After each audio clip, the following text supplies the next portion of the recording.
Reaksi reduksi karbonil obat di dalam tubuh. Reaksi reduksi merupakan bagian dari reaksi metabolisme obat fase 1. Nah, metabolisme obat fase 1 ini merupakan reaksi non-sintetik di mana terjadi pembentukan atau perubahan gugus fungsi pada senyawa obat. Nah, pada reaksi reduksi ini terjadi pembentukan gugus hidroksil atau OH yang membuat senyawa obat lebih polar atau lebih larut air, sehingga dapat lebih mudah untuk diekspresikan dan dapat digunakan untuk reaksi konjugasi pada fase kedua. Pada metabolisme fase 1 ini terjadi reaksi reduksi karbonil. Apa itu senyawa karbonil? Yaitu senyawa yang memiliki gugus karbonil. Nah, apa itu gugus karbonil? Nah, itu adalah sebuah gugus fungsi yang terdiri dari sebuah atom karbon yang berikatan rangkap dengan sebuah atom oksigen. Nah, senyawa karbonil ini dapat berupa aldehid dan keton. Pada reaksi reduksi karbonil, ini terjadi pengikatan atom hidrogen. Ketika direduksi, ikatan rangkap karbon dan oksigen pada gugus fungsi akan terputus dan mengikat atom hidrogen lain. Nah, sehingga berubah menjadi turunan alkohol.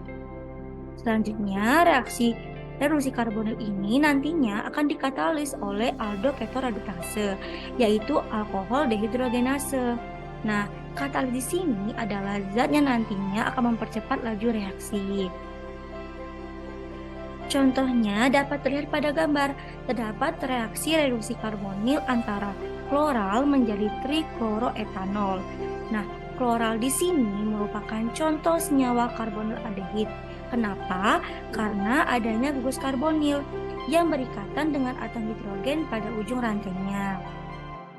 Selanjutnya, pada reaksi reduksi ini, ikatan rangkap karbon dengan oksigen yang ada pada gugus fungsi kloral mengalami pemutusan ikatan rangkap, di mana atom karbon dan oksigen pada gugus fungsi akan mengikat atom hidrogen lain atau dapat dikatakan terjadi penambahan atom hidrogen, sehingga terbentuk turunan alkohol yaitu trikloroetanol. Nah, reaksi reduksi ini dikatalis oleh enzim alkohol dehidrogenase untuk mempercepat laju reaksinya.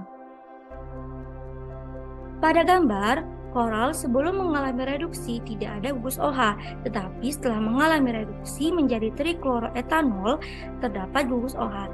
Inilah yang dikatakan terjadi pembentukan gugus hidroksil atau OH yang membuatnya lebih larut air, sehingga dapat mudah untuk diekskresikan melalui urin nantinya.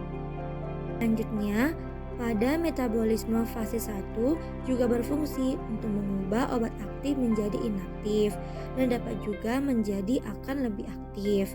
Nah, pada reaksi reduksi kloral menjadi trikloroetanol ini terjadi perubahan obat menjadi aktif, di mana kloral mengalami reduksi menjadi trikloroetanol yang aktif sebagai sedatif hipnotik atau yaitu obat penenang yang umumnya digunakan untuk mengatasi insomnia atau sulit tidur.